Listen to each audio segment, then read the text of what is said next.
Muy buenos días, estamos en AME Informativo a través de AME, Canal 47 y también la señal digital Canal 38 para todo el país. Somos el equipo que cada mañana te informa y te mantiene ready para empezar el día con todo lo que acontece en República Dominicana y el mundo. Iván Cuevas, Aris Cruz con ustedes. Así mismo, buenos días, qué bueno estar por aquí una vez más y hoy iniciamos el programa de manera muy especial con un invitado que viene a traernos sus ideales, que viene a comentarnos sobre cuáles son esas propuestas, para así decirlo, que tiene respecto a República Dominicana y bueno, el futuro que nos espera, para así decirlo. Estamos hablando nada más y nada menos que del señor Jorge Félix Minaya Contreras, un importante abogado, asimismo dirigente político por parte del Comité del Partido de la Liberación Dominicana, que hoy pues aquí nos acompaña y le damos formalmente la bienvenida. Muy buenos días, Jorge, ¿cómo está? Buenos días, Iván, buenos días, Ari, buenos días a toda la audiencia de este canal, que me siento como en casa. Es un canal en el cual produje un espacio hace varios años. Ah, muy bien, excelente, sí. Usted es el candidato a diputado por la circunscripción número 2 del Distrito Nacional. 1 de 5, sí. 1 de 5, exactamente. Y también ex ministro de la Juventud. Así es. En el 2012, en uno de los gobiernos de Danilo Medina, ¿no? Sí, así es. Bien, usted es candidato, díganos las propuestas que usted ofrece, lo que usted ofrece para los municipios de esta circunscripción que demandan de tantas cosas que muchos diputados, los que han estado y los que van a llegar, necesitan suplir a esa demarcación. Sí, lo primero que yo estoy haciendo una campaña educativa sobre cuáles son las funciones de un legislador, de un diputado. Perfecto. Porque mucha gente entiende que las funciones de un diputado van de la mano del clientelismo que se ha generado en el país, de los diputados a hacer una asistencia clientelar, de dar dinero, de comprar recetas, este tipo de cosas. Y eso ha desvirtuado lo que es la función real de un legislador. Y por eso vemos que tenemos legisladores que después de que obtienen su posición, aprueban leyes sin leerlas, aprueban leyes sin revisarlas.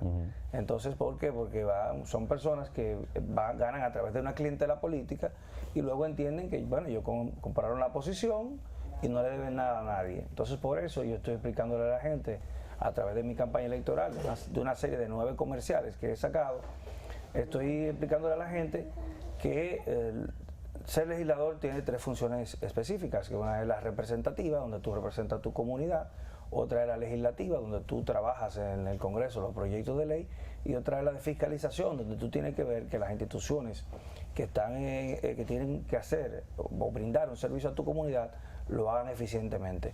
Si los legisladores de cada comunidad hicieran ese trabajo, entonces no tendrían que dar recetas, no tendrían que pagar ambulancias, no tendrían que hacer este tipo de cosas, porque la idea es que el primer poder del Estado tiene la capacidad de tocar el presupuesto nacional antes de que ese presupuesto sea una realidad. Entonces, como dije anteriormente, la clientela política, que es lo que vimos en las pasadas elecciones, que está pues cada vez más fuerte en este país, está llevando cada vez legisladores de menos calidad, de menos capacidad. Sí, eso es verdad.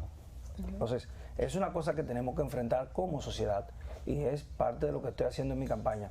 Por otro lado, tengo varios proyectos de ley, le podría mencionar algunos. Por ejemplo, tengo un proyecto de ley que consiste en la regulación de la inteligencia artificial y es adelantándonos a la posibilidad de que esta herramienta, que cada vez se utiliza más, pueda afectar la vida del ciudadano y no tenga un marco regulatorio que le diga al ciudadano qué va a pasar. Por ejemplo, si a mí me suplantan mi imagen, me suplantan mi voz, o se comete algún delito electrónico con mi voz o con mi imagen, que de hecho estamos viendo ya que comunicadores han planteado en otros países, claro que sí, que se está haciendo, donde se están vendiendo productos falsos, se están haciendo campañas falsas. Ese es uno de los puntos, pero por otro lado, el tema de la salud y el tema de la automatización, tanto vehicular como de otros temas que tienen que ver con la salud, las operaciones a distancia, los diagnósticos, todo ese tipo de cosas pueden afectar al ciudadano dominicano mientras va creciendo el tema de la inteligencia artificial, y por eso desde ahora tenemos que tener un marco regulatorio para ese tema. Por otro lado, la ley de pasantía juvenil, que es una ley que hemos impulsado y que en su momento, cuando fue sometido, nosotros planteamos que no iba a prosperar porque ese proyecto que se vendió como una ley de primer empleo tenía condiciones que chocaban con el código laboral vigente en la República Dominicana y con los derechos adquiridos por los trabajadores, donde generaba para los jóvenes un supraempleo y vulneraba condiciones, pero también le daba facilidades a los empleadores de reducir impuestos contratando personas menores de 35 años, por lo cual podría servir como un ente de evasión de impuestos para personas, y además que iba a desplazar una generación que para favorecer una generación no tenemos que maltratar a otra, ¿verdad? Claro. Entonces la idea de la pasantía es que no sea una ley de empleo, sino una ley de pasantía. ¿Qué es lo que queremos generar con esta ley de pasantía? Atacar el mal que tiene la juventud, que es la exclusión. ¿Por qué los jóvenes se les hace difícil encontrar empleo? Bueno, porque carecen de experiencia, pero como no tienen empleo, no tienen experiencia, y como no tienen experiencia, no tienen empleo. Es un círculo vicioso. Un círculo vicioso, sí. Y ese círculo vicioso se rompe, bueno, generando esta ley de pasantía que le genere esa primera experiencia paga, pero que sea una pasantía, que no sea un trabajo, un empleo como tal, y que esa primera experiencia paga le sirva ya de inicio, o que se pueda quedar en esa empresa, o que pueda ir a otra empresa ya con una experiencia previa. Y creo que es algo que podemos lograr consensuando con los gremios que tienen que ver con el tema de empleo en el país y consensuando con el Ministerio de Trabajo y las industrias del país. Una ley que esté enfocada, que no choque con ninguna de las leyes vigentes y que no vulnere, que es lo más importante, derechos de los trabajadores que tienen décadas de lucha y que hemos logrado tener un código laboral en la República Dominicana que le garantice esos derechos, que no puedan ser vulnerados a través de otra ley. Perfecto. Antes de pasar a la pregunta de Aris, en el primer punto que usted tocó con respecto al tema de lo que, bueno, y lo vamos a contestar después de la pausa, usted hablaba de esos recursos que debe tener un diputado para poder lograr la curul, que receta, que poder resolver ese tipo de cosas. Dentro de todo eso está también usted propone eliminar esos fondos que se le asigna al diputado para precisamente resolver esos problemitas, que si Semana Santa, que resuelva la bichuela con dulce de la señora o de alguna señora del barrio, o que les compre la receta, o que les regale algunos útiles escolares a algunos niños en esa demarcación. Luego de la pausa vamos a seguir conversando con Jorge Minaya, candidato a diputado por el Distrito Nacional en la demarcación número 2. Seguimos con más tema informativo.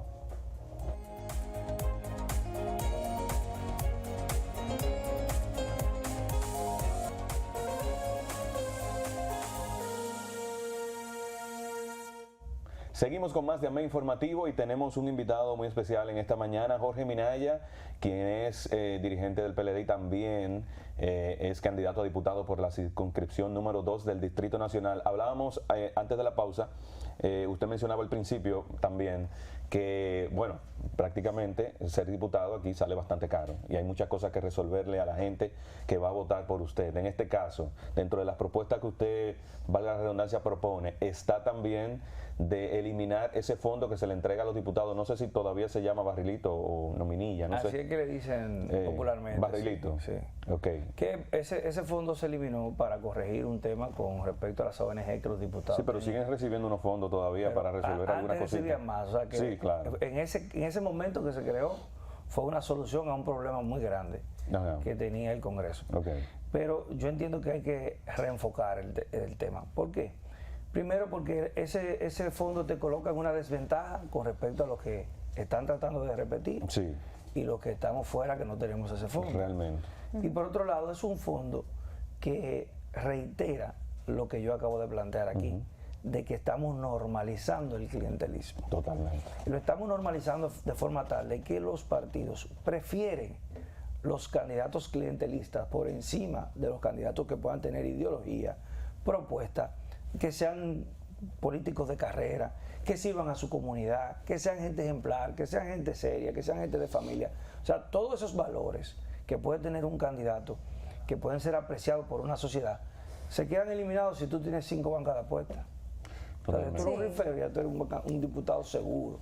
Entonces, por otro lado, no diré lo que pasaría si es un narcotraficante, incluso sabiendo que son narcotraficantes. sabiendo que son lavadores, sabiendo, pero lo prefieren. ¿Por qué lo prefieren? Porque ahorran dinero al partido, porque no tienen que gastar ese dinero en ese candidato. Entonces, es una tarea muy difícil para este país adecentar el Congreso Nacional. ¿Por qué? Porque hay una clase media y una clase baja. Primero, la clase media se ha retirado de las urnas en la República Dominicana. Dice, prefiero no votar, prefiero tomarme el fin de semana de vacaciones, porque no tiene esperanza en los políticos dominicanos. Y por otro lado, la clase baja ya ha calado el discurso de que, por el que no me da lo mío, yo no voy a votar. Yo prefiero, ellos prefieren vender el voto el día de, porque como quiera, todos van a quedar mal. Así es. Pero también el que queda bien, el que va a hacer su trabajo al Congreso, a la gente no le importa, porque no conoce el trabajo que hace el legislador. Y un buen legislador es difícil que prevalezca en el Congreso. Entonces, este tipo de cosas, como país, nosotros debemos de saber cómo enfrentarlo. Y hay otros países que tienen políticas y que tienen una ley electoral que coloca en igualdad de condiciones los candidatos, donde se le otorga minutos de presentación en televisión a cada uno gratuito para sus comerciales, en todos los canales, ahora X, donde se limita la cantidad de recursos y se fiscaliza, porque aquí hay un límite, pero nadie sigue ese límite. Claro. Yo veo actividades públicas de diputados regalando cosas que en una actividad que está grabada y están ahí, exceden ya el límite de una campaña completa. Totalmente, lo vimos. Sí, y están grabados, ellos mismos se graban, lo suben porque no hay regímenes de consecuencia. Claro. Que yo digo, pero solamente en esta actividad que está grabada, lo que se está regalando aquí ya excede el límite de la campaña completa. De lo que nosotros lo que no podemos hacer eso, tenemos para nuestra publicidad, nuestra vallita, este tipo de cosas. Claro. Entonces, es un tema que hay que enfrentar como país y que debe ser regulado para ir orientando al país, en vez de orientar al país a esto, que es el clientelismo, donde te oficializa que un diputado tiene que tener fondos para su clientela, porque ¿para qué son esos fondos? Está especificado ahí. Sí, claro. Pero... Y dice específicamente, y cuando tú lees, tú dices, pero esto dice para que educación, que medicamentos, pero eso es una clientela política. Totalmente. Porque aquí hay un Ministerio de Educación, hay un Ministerio de Salud, hay un Ministerio Sí, eso es cierto. Entonces, es una clientela. ¿Y quién te la está pagando esa clientela? Es el Estado. Yo digo que hay que reenfocarlo, No digo que no deben de tener algún tipo de incentivo, pero enfocado en otro aspecto. Sí. Enfocado en otro aspecto. Sí, claro. Hace un momentito estuvimos conversando sobre sus propuestas en términos generales, de esas necesidades que usted observaba en la sociedad. Habló de la parte de la juventud, de los proyectos de ley, de la ley de pasantía y ese tipo de cosas, que es muy importante. Y son problemas o situaciones, para no llamarle problemas, ¿verdad?, que nos afectan en términos globales. Pero si nos vamos a la circunscripción número 2, que es por la cual usted está optando, ¿verdad?, para así decirlo, en la candidatura como diputado, ¿cuáles serían quizás esas necesidades muy importantes, muy intrínsecas de esta comunidad, de la comunidad circunscripción número 2, que usted puede visualizar y que quizás le dan un puntapié, para así decirlo, para también generar propuestas que vayan un poquito más enfocado a esa comunidad que es la que usted intenta representar ahora en esta candidatura? Sí, nosotros tenemos un gran problema de transporte por la creciente población, porque el único lugar para donde la capital tiene zona donde crecer es en la circunscripción número 2. Si usted ve toda esa área de Arroyo Hondo, que se está expandiendo y que están abriéndose nuevos residenciales, ha sobrepoblado esa zona. Y tenemos tapones infinitos ya. Me imagino sin ningún estudio. Desde temprano. Están levantando edificios residenciales en esa zona. No han mostrado cuáles son los estudios que han hecho para que realmente esto sea viable en esa zona. Exacto. Claro, además el nivel de servicio de nuestras vías es muy pequeño. No se ha hecho ninguna estructura nueva por los últimos 30, 40 años en la zona. Y nosotros, la última gran inversión que se hizo en desarrollo vial fue la circunvalación, la Paseo de los Reyes Católicos, ya usted puede imaginarse, que la hizo el doctor Joaquín Balaguer. O sea, hemos tenido un crecimiento, pero solo en el Distrito Nacional se han hecho soluciones viales, por lo cual los tapones se han trasladado a nuestra zona. Esa es una. La otra parte es el tema del empleo. Hemos tenido poco desarrollo en cuanto a industria y mucho desarrollo en cuanto a personas. Entonces, a crecimiento de ciudadanos, a movilidad de ciudadanos a la zona. Entonces, tenemos un tema grave de empleo y tenemos que fomentar la inversión en la zona. Y, por otro lado, el cúmulo de personas también te genera inseguridad. Claro. Claro, totalmente. Y son los problemas que tiene la República Dominicana, pero en el caso nuestro la inseguridad es un tema un poquito más acentuado que en la 1, porque tenemos más barriada. Tenemos más variada y cada vez más tenemos este problema de la inseguridad en las calles. ¿Cuáles son los barrios que comprende la número 2? Sí, nosotros tenemos Cristo Rey, tenemos Los Girasoles, Los Peraleos, tenemos La Puya. Un barrio populoso. Sí, barrios buenos. Sí, mire, ayer en República Dominicana se ha intentado promover la cultura de debate. Ayer fue el debate de los candidatos a diputados por la circunscripción número 2, precisamente, no lo vimos ahí. Sí, me aburrí del debate, me aburrí. No conozco el criterio de selección, pero entiendo que somos 15. ¿No lo llamaron? No fui convocado. Okay. Y creo que otros tampoco, no tuvo el presidente. Pero ahí vimos a Martínez Brito, que también es del PLD, Omar Guevara. Sí, pero tampoco estuvo, por ejemplo, Tobías Crespo, no estuvo Alfredo Pacheco, el presidente de la Cámara. Entiendo que habrá otra ronda, es lo que entiendo. Es lógico, ¿verdad? Sí, sería como exacto lo ideal. Sí, porque seríamos con los de Alianza País 17 candidatos, no cabemos en un debate todos. Claro. Entiendo, no sé cuál es el criterio, no sé cuál es pero sí entiendo que habrá otra ronda para la 1, para la 2 y para la 3, porque quedan muchos diputados por debatir. Claro. Veo que prácticamente todos los diputados tienen la misma opinión, o sea que de esos que fueron al debate se puede coger uno al azar y ponerlo de diputado. Vi que tenían la misma opinión con respecto a casi todos los temas. Me sorprende que solamente Alianza País o el partido que encabeza Minuta Tavares Mirabal, sí. Alianza País, sí, o País Posible, ¿qué se llama? Alianza País. Bueno, usted sabe que era Samuel Bonilla. Sí, fue el candidato de Opción Democrática. De Opción Democrática. Y en la circunscripción 1 igual. El candidato de Opción Democrática fue el que llevó prácticamente un punto de vista diferente a los demás, porque todos pensaban igual con respecto a todo.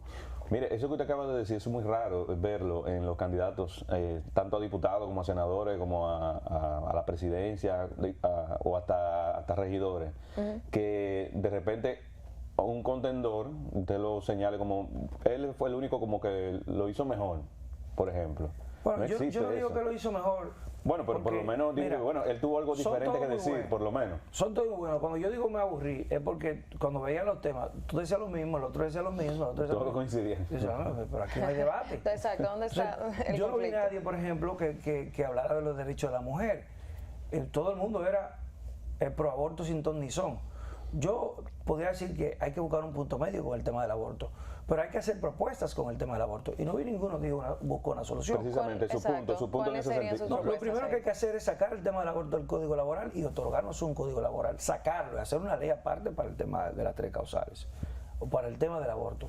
Y nosotros poder avanzar con respecto al Código Laboral, que está estancado por más de una década y que por ende tiene una serie de tipificaciones y normas que debería tener, nos tiene retrasado, y los delincuentes en este país están a la orden del día porque son muy favorecidos por esa legislación tan antigua, que es muy fácil con todas las artimañas que tienen los abogados de soltar y de delincuentes hoy en día. Y nosotros tenemos que buscar, por ejemplo, que sean más agresivos, que sean más que las condenas sean más fuertes con el tema de los atracos, por ejemplo, con el tema de las violaciones, con el tema de el usufructo de la propiedad privada, que estamos viendo que a cada rato están gente sacando títulos y vendiendo tierra de otra gente, y un grupo de cosas que hay en los tribunales del Estado con respecto a robo de propiedad privada. Sí. Entonces, por eso digo, no vi que plantearon propuestas, y por otro lado, ya salimos de esto. El primer punto es ese, sacar el Código Laboral, y lo otro es podemos buscar un punto medio con ese tema, de que el Estado le proporcione a las mujeres, cuando no quieran tener un hijo, que un embarazo no deseado, que lo tengan y el Estado lo cría. Lo hemos visto, por ejemplo, en países que están en guerra que tienen los llamados proyectos Hijos de la Patria, donde se muere el padre y la madre en un bombardeo y el Estado se queda con los niños. Entonces, si una mujer dice que no quiere tener un hijo fruto de una violación, un incesto, un tipo de cosas, porque recuérdense que no son todas las mujeres que no lo quieren, claro. Hay mujeres que quieren su hijo. Sí. Pero si no lo quiere, pues el Estado puede decir, yo voy a proporcionar todos los gastos del embarazo y del parto y tal, y después yo me quedo con el niño. ¿Qué estamos haciendo con esto? Estamos cumpliendo con la Constitución de la República, estamos preservando el derecho a la mujer de no tenerlo, y estamos preservando el derecho al niño de nacer y de vivir. Claro. Entonces, con esto podemos buscar una solución, un punto medio, donde no nos estemos matando, porque esto no es un asunto de que, como si fuéramos partido político, de que yo soy pañuelito verde y yo soy pañuelito azul, sino vamos a buscar soluciones. Ahora, vamos a trabajar. El Estado tiene que trabajar y el Estado tiene que encargarse de ese niño, porque el Estado le está diciendo a través de la Constitución a la mujer que tiene un derecho vulnerado. Y ese derecho yo te lo voy a proporcionar, la solución a este derecho. Entonces, por eso digo, me aburro de ver esto, porque lo que estoy viendo es cosas como tan superficiales, cosas como que no se han trabajado ideas concretas. Y yo cuando veo estos debates digo, pero ven acá, claro. Aquí esto no es un debate, los debates son para que tú digas cosas innovadoras, para que tú digas propuestas, porque ¿a qué vamos a ir al Congreso si todos pensamos igual? Así es. Nos vamos a un corte comercial, pero quiero dejar una pregunta al aire para que me la responda al regreso. Tenemos una problemática increciendo, para así decirlo, y es el tema del matrimonio infantil. Me gustaría saber cuál es su postura al respecto y qué propone para irlo erradicando. Todo esto después de la pausa. Quédate ahí.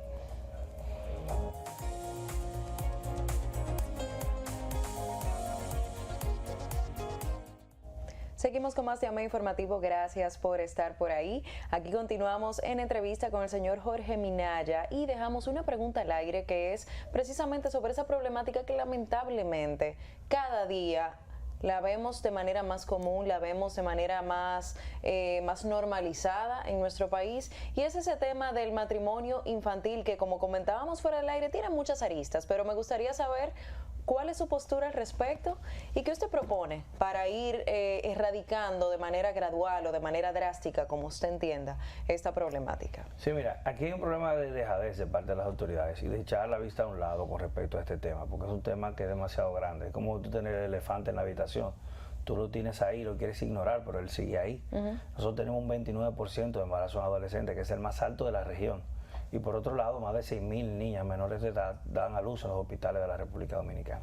Yo quiero saber dónde están esos 6.000 presos que deberían de estar por embarazar menores de edad. ¿Dónde están? Queremos verlo, queremos ver que actúen las autoridades. Y nosotros vamos a encargarnos de que eso ocurra, de que sean denunciados y que puedan pagar por lo que están haciendo. Entonces, hay una gran cantidad de abuso sexual que las autoridades dan la espalda con este tema, que las autoridades se hacen de la vista gorda con este tema y que no debe pasar. Si debe de integrarse más recursos para que se pueda hacer una intervención efectiva, pues desde el Congreso debemos de trabajar ese tema y de hablarlo y de discutirlo para buscar más recursos, para que en el país se está gastando muchos recursos en gasto corriente y nosotros debemos de tratar de bajar ese gasto corriente y tratar de garantizar tanto la justicia, que merece más recursos, necesita más recursos, como lo que es la parte de inversión pública. La inversión pública cada vez va bajando más, los gastos corrientes van subiendo, las nóminas van aumentando, y en ese sentido nosotros desde el Congreso tenemos que hacer un equilibrio para ese tema, para que donde haga falta dinero para garantizar derechos, nosotros podamos tratar de luchar por eso. Porque para eso que vamos, yo no voy a decir yo voy a resolver este tema, porque no es cuestión de una sola persona. Pero sí, yo seré una voz dentro del Congreso para que ese tema tenga los recursos necesarios para ser atacado, y que pueda eficientemente el Ministerio Público, con más recursos, atacar este mal. Sí, y me voy un poquito más allá de los recursos también, porque aunque sí es muy importante el tema de la justicia, de que haya un régimen de consecuencias un poquito más fuerte, un poquito más drástico para quienes incurren en este tipo de delitos, porque al final puede caer dentro de la palabra delito.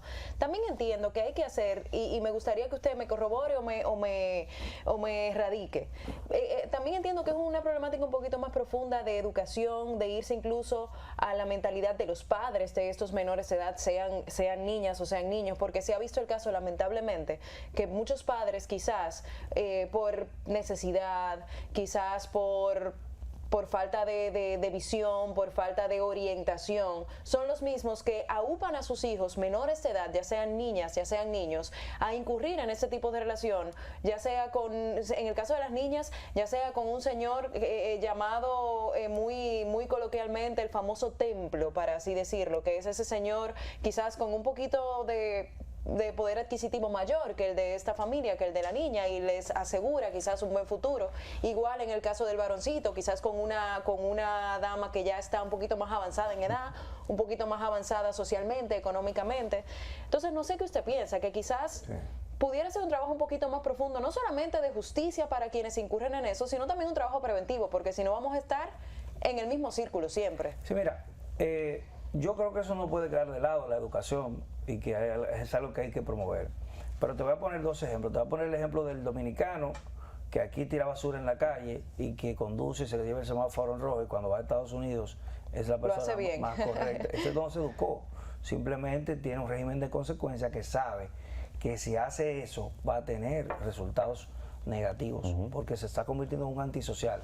Pero la norma social en la República Dominicana, que es lo que tú estás planteando, porque se ha convertido en una norma social. Totalmente. Le permite hacer eso impunemente. Entonces, ¿qué hacen los extranjeros cuando vienen a vacacionar?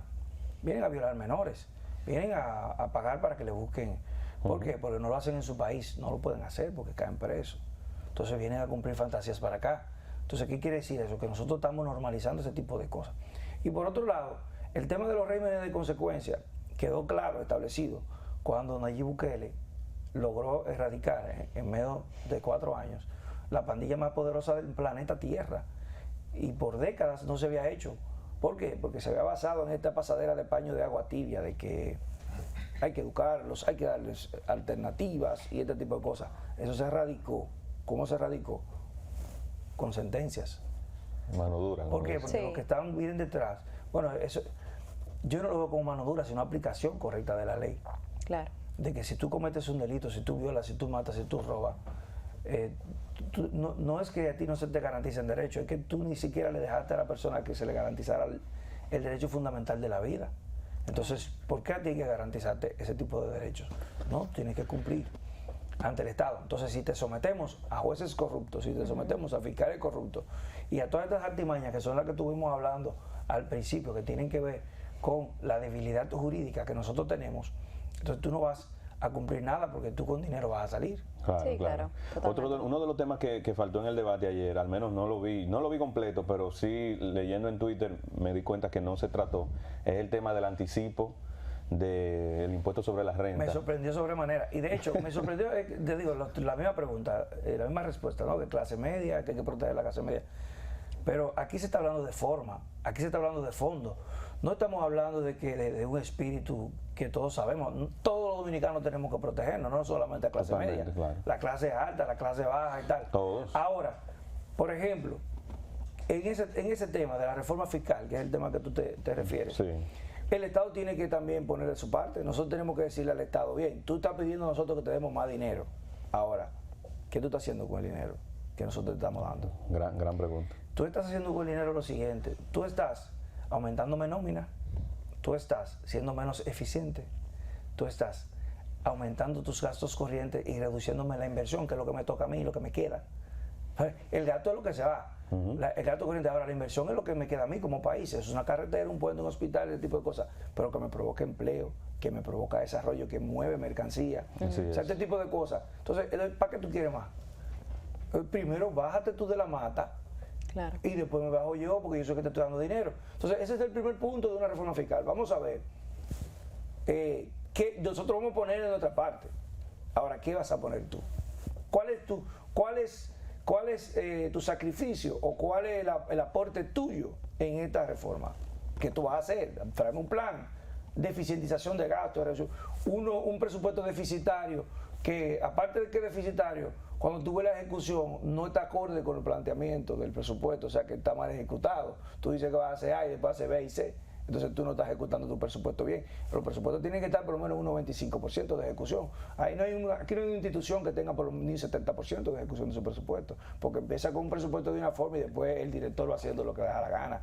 Y el presupuesto es una ley, y no ejecutar tu presupuesto correctamente, violar una ley. No, además no se eficientiza el cobro de impuestos al 100% de la población, digamos, una partecita nada más. No, también o sea, hay más lo que evaden que lo que pagan. Ese es otro punto. Ahora vamos a ver, ¿cómo es que tú vas a cobrar más? Yo tengo una propuesta para hacerlo a través de cooperativas. Formalizar el 60% de la economía informal. Bueno, empezar, es muy alto. Tener un plan. ¿Cómo se va a hacer? Tú no vas a decirle a la gente que se formalice sola. Tú no le vas a decir, por ejemplo, a una persona que tiene un puesto de yaniqueque o a los motoconchistas que haga una empresa para formalizarse. No, tú le das garantía cuando tú dices vamos a hacer cooperativa, el Estado te la va a financiar. Y entonces ustedes lo que van a hacer es ahorrar ahí. Y yo voy a beneficiarme de los impuestos, pero tú vas a tener seguro médico, tú vas a tener un ahorro que cuando tú tengas un accidente y tengas que durar una semana sin trabajar, la cooperativa te puede financiar esa semana y después tú lo pagas. Claro, porque tenemos recursos. O sea, este tipo de ideas es una cosa que debemos de impulsar. Claro, totalmente. De que, vamos a ampliar la base. ¿Sobre qué vamos a ampliar esa base impositiva? Vamos a ver cuáles son los puntos que ustedes proponen. Y nosotros proponemos la formalización y proponemos que se cree que la base se amplíe escalonada para los diferentes niveles de empresas y que la micro, pequeña y mediana empresa tengan diferentes tipos de impuestos a la empresa grande, diferentes quiero decir. Porque si tú me estás cobrando un 18 a mí, no es lo mismo que cobrarle un 18 a una persona que está empezando un proyecto, que tiene un año. Totalmente. Pero aparte de eso, los préstamos que esa persona tiene, que esa empresa tiene, más los impuestos que tiene que pagar. Porque la mayoría de emprendedores empiezan con crédito. Entonces vamos a deducirle los pagos vamos a deducirle del pago del impuesto los pagos de los créditos. Eso es algo que se puede hacer perfectamente. Mucha gente dice, este es el mejor país del mundo, hasta que le toca pagar un anticipo. Claro. No, el anticipo hay que eliminarlo totalmente. Eso hay que eliminarlo, eso es un abuso. Eso es como incluso jugar a lo mágico religioso, digo yo, porque me fue bien en el 2023, pero ¿cómo tú me aseguras a mí que en el 2024 a mí me va a ir bien y por eso yo tengo que pagar un dinero adelante? Claro, el anticipo hay que eliminarlo totalmente. Y ya nuestro candidato a senador, Omar Fernández, que sí creo que en el debate a senadores hubo un buen nivel. Nuestro candidato a senador lo planteó en el debate, y también nuestro candidato presidencial, Abel Martínez, lo ha planteado. Bien. Entonces, yo voy en la sintonía tanto de nuestro candidato Abel Martínez como de nuestro candidato a senador Omar Fernández, de que estaremos siendo garantía de que se eliminará el anticipo en el próximo periodo. Amén. Vámonos a una pausa, pero en breve vamos a hablar, entre otros temas, también del PLD. En agosto de 2023 usted dijo que el PLD está listo para respaldar a Leonel si Abel queda detrás. Vamos a hablar de eso en breve. Quédense con nosotros, somos AME Informativo.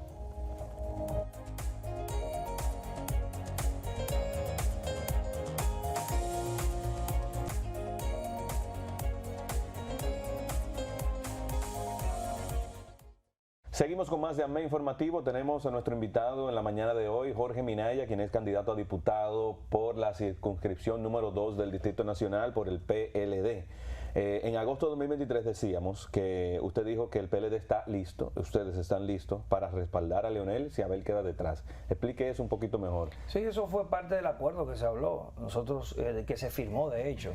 El acuerdo que se firmó dice que el que quede en segundo lugar, el que clasifique para una segunda vuelta, sería respaldado por el que quede en tercer lugar. Perfecto, pero tanto Leonel como Danilo, presidente de ambos partidos, no se nota una armonía entre ellos para realmente ver si esto realmente se va a cumplir.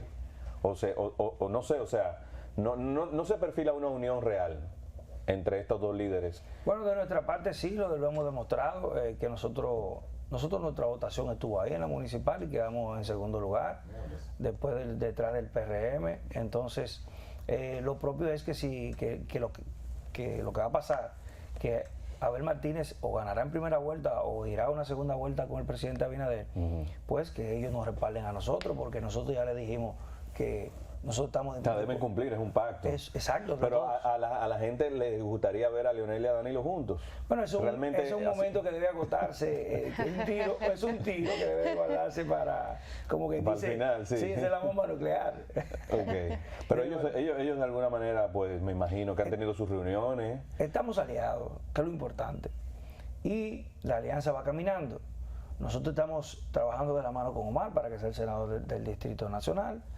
Tenemos muchas cosas en común, una gran propuesta, y en todas las demarcaciones del país la alianza va bien.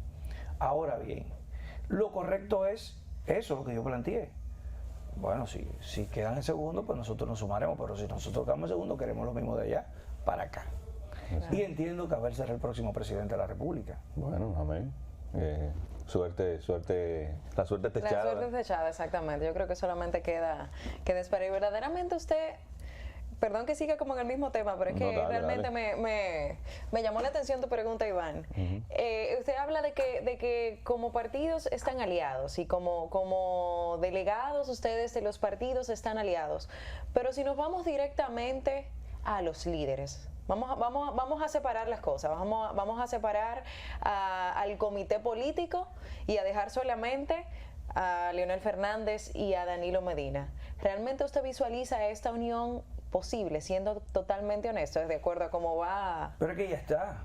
Hay un acuerdo firmado. La gente quiere ver quiere ver a los dos reunidos dándose la mano. Es que bueno, llegará su momento. Es que cuando le levanten la mano a Abel Martínez, llegará su momento. Bueno, obviamente, como él dice, hay que esperar ese tiro, hay que dejarlo para el final. Hay que dejarlo para el final, sí. Vamos a ver. Entiendo que llegará su momento. Lo primero es que Abel Martínez es una persona que he querido tanto en la Fuerza del Pueblo como en el PLD. Es una persona que no tiene conflictos con ninguno de los sectores, ni ha estado envuelto en ningún tipo de diatriba. Sí, eso sí. Es un candidato que es el más joven, es el que tiene mejores propuestas, es una persona que tiene un historial de éxito donde quiera que ha estado y que ya nosotros fuimos a unas elecciones municipales y se midieron las estructuras y nos dimos cuenta, todos, nosotros lo sabíamos ya porque siempre lo dijimos, porque la mayoría de encuestas nos daban un 10% en esas elecciones y acabamos de sacar un 21%. Tomando en cuenta que fue una elección donde el 66% de la población se ausentó de las urnas. O sea que el partido que ganó, que fue el PRM, ganó con un 20% de la votación total inscrita en las urnas. Entonces, estamos hablando de que prácticamente ellos ya movilizaron lo que iban a movilizar y que vamos a ver ahora qué va a pasar cuando la gran masa de votantes llegue a las urnas a elegir su candidato presidencial. ¿Usted cree que la abstención sea menor? Tiene que ser porque menor. Fue muy alta ahora. Sí, pero también la clientela política, el desencanto que tiene la población, la clase media que fue la que apostó a este gobierno está desencantada y prefirió no votar. Entonces, ahora esperamos que esto no suceda. Y siempre hay más, por histórico, siempre hay más atractivo hacia las elecciones presidenciales que hacia las municipales. Ahora, eso sí. Estamos diciendo que ahora fue el doble de la atención de lo que generalmente pasa. ¿A qué se debe, en su opinión, que Abel Martínez, candidato a la presidencia por el PLD, que yo lo digo a título personal porque visité Santiago en muchas ocasiones y me parece que hizo un gran trabajo en la alcaldía en Santiago? Está haciendo porque es el alcalde todavía. Es el alcalde todavía, o sea, ha hecho un gran trabajo, realmente él ha transformado Santiago y eso es una de las cosas que él puede mostrar. ¿Pero a qué se debe que su candidato no ganó las elecciones siendo apoyado por Abel? Que la gente pues puede reconocer que realmente él ha hecho un gran trabajo en Santiago. Si tú te diste cuenta, prácticamente la mayoría de los observadores internacionales, incluso las Naciones Unidas, hablaron de la compra de cédula y eso está ahí. La inversión del Estado en ese tema de apuntar primero a la abstención, apostar a la abstención y por otro lado comprar conciencia. Me dio mucho la mayoría de los lugares donde nosotros entendíamos que teníamos el candidato favorito por la población y que son los candidatos favoritos de la población, pero una población que estuvo manipulada y que tuvo, por ejemplo, nosotros, nadie se imaginaba, que Luis Alberto iba a perder en Santo Domingo. Era el favorito realmente. Y 17 encuestas había ganado consecutivas, de todas las encuestas decían que iba a ganar. Sin embargo, el gobierno, con la utilización de los recursos del Estado, torció la voluntad popular. Entonces, nosotros hemos presentado ante la Junta una serie de reclamos y de hecho, como dije, organismos internacionales también, por ejemplo, se plantearon carpas y oficinas para compra de cédula frente a los centros de votación, algo nunca antes visto. Lo que nunca antes visto, y con videos, dirigentes del PRM en carros con cientos de cédulas grabando videos. Don Jorge, yo difiero de usted, porque en otros periodos, en otras campañas, vamos a decir, la oposición en ese momento, cuando ustedes eran gobierno, se hablaba de uso de recursos del Estado, de compra de cédula. Yo soy testigo de que he visto eso. Entonces yo creo que el que está en el gobierno es el que compra cédula, cuando estás en la oposición tú lo reclamas, y si es al revés también pasa igual, o sea que... No te digo que casos aislados pueden haber de un candidato que lo haga, pero en este caso, en todos los centros de votación se colocaron oficinas. Estamos hablando de escritorios. Esa estructura para eso. Sí. Fue algo articulado desde el Partido Revolucionario Moderno, donde todo el que fue a votar vio que había ese movimiento. O sea, no estoy diciendo que el alcalde de tal sitio, porque dentro de los partidos hay de todo. Uno trata de tener filtros, pero como te dije, ninguno de los partidos está exento de la clientela, del clientelismo político, ni siquiera el mío. Pero tratamos de tener filtros, tratamos de denunciarlo. Hay mucha gente en el PLD que lo denuncia. No podemos seguir fomentando la clientela política, porque va en contra de nosotros. Mira cómo va la democracia con este desgane de la población de no tener por quién votar, por no tener un candidato o candidatos que hagan propuestas correctas, o no importarle ni siquiera si el candidato hace propuesta, porque mire qué mejor propuesta que la que Domingo Contreras presentó a esta capital. No, eso es verdad. Y Domingo Contreras realmente, tengo que decirlo porque no estoy inscrito en el partido, en el PLD ni nada, pero realmente sería un lujo para la capital que Domingo Contreras sea candidato, esa es la verdad. Así como puedo decir una cosa, todo digo el la mundo otra. dice lo mismo, incluso gente del mismo PRM me lo ha dicho a mí. Óyeme, sería un lujo. ¿Del mismo PRM? Sí, sería un lujo. Oye, pero la mejor propuesta, el mejor candidato. De hecho, en la misma fila de votación lo decían. Sin embargo, ¿qué está pasando con nuestra sociedad? Esa es mi pregunta. ¿A dónde vamos a llevar a la sociedad dominicana? Mire, ayer Participación Ciudadana hizo un pedimento al presidente de que suspendiera la semanal y la inauguración de obras y todo eso, porque pues le ayuda de alguna manera a llevar ventaja sobre los demás candidatos. ¿Qué usted opina de eso? La ley te manda a suspender 48 días antes la inauguración de obras, o sea, en este caso ese plazo no se ha cumplido. No se ha cumplido, claro. Nosotros no podemos pedirle a alguien que haga algo que la ley no lo... Que todavía no lo estipula. Ahora, y la semanal, pues eso yo le digo los boches semanales. Los boches semanales. Oh, wow. Los boches semanales, porque ahí lo que el presidente va a echar boche. Entonces, yo creo que eso hace más mal que bien al gobierno, que eso debería de dejarse ahí, porque eso es lo que hace mal, porque la mayoría de preguntas no las puede responder. La mayoría de cosas que le molestan, bueno, le echa un boche al periodista. Eso es el gobierno que le conviene quitar. Pero la fórmula, ese elemento de el presidente esté bien cerca de los medios toda la semana, ¿lo ve bien? Porque Danilo, por ejemplo, nunca habló. Nunca habló. Pero es su derecho. O habló muy poco. Es su derecho, una rueda de prensa. Ay, yo como oposición digo que eso hace más mal que bien. Si yo estuviera del lado de ellos, yo le pediría que lo quitaran. ¿Por qué? Porque toda la semana lo agarran fuera de base. Lo exponen, ¿verdad? Se Toda exponen la mucho. semana nos damos cuenta que hay un desconocimiento de un tema. Incluso hubo un tema que fue el tema de las importaciones de Brasil con respecto a las importaciones de carne. Sí. Óyeme, se comió un periodista al presidente con yuca y después al otro día los importadores de Brasil sacaron un comunicado en Diario Libre, parece que ya lo tenían pago, dándole las gracias al gobierno por los permisos de exportación y tal. Dice, cuando yo vi el comunicado yo dije, no, pero esta gente tiene que orientar mejor al presidente, no pueden dejarlo que tenga una posición totalmente contraria a la realidad, porque luce desfasado, luce fuera de la actualidad, y no lo es, es un presidente preocupado, pero el entorno tiene que preocuparse por eso. Sí, en ocasiones se siente un desconecte en algunas cosas. Y eso es parte del equipo que lo rodea, y yo estoy diciendo, y esto, siendo yo de la oposición, admito que el presidente Abinader es un hombre que está en lo suyo, o sea, no es una persona descuidada.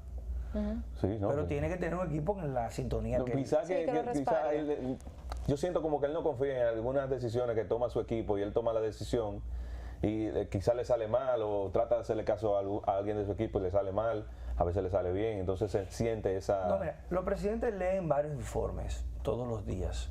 Desde las 7 de la mañana un presidente está leyendo informes, todos los días, porque el presidente está actualizado con todo. Debe, sí. Entiendo que le están omitiendo temas que son importantes. Y al omitir esos temas, luce un poco que está... que tienen que hacer mejor el trabajo de investigación. Bueno, vamos a despedirnos. Muchísimas gracias, Jorge Minaya, Ay, sí. Candidato a diputado por la circunscripción número 2 del Distrito Nacional por el PLD. Le deseamos suerte. Creo que las propuestas están interesantes. Ojalá lo convoquen para el debate si hay una segunda ronda. Claro, eso espero. Ya usted ha mostrado que está dispuesto. Por televisión, Pero ahí está haciendo un buen uso de las redes sociales. Está bien claro todo el mensaje que usted quiere comunicar a sus votantes para que puedan elegirlo en esta demarcación. Muchísima suerte y gracias por estar aquí. Así mismo es. Nos despedimos. Mañana nos encontramos nueva vez a AME Informativo a través de AME, Canal 47. Así que mantente con nosotros.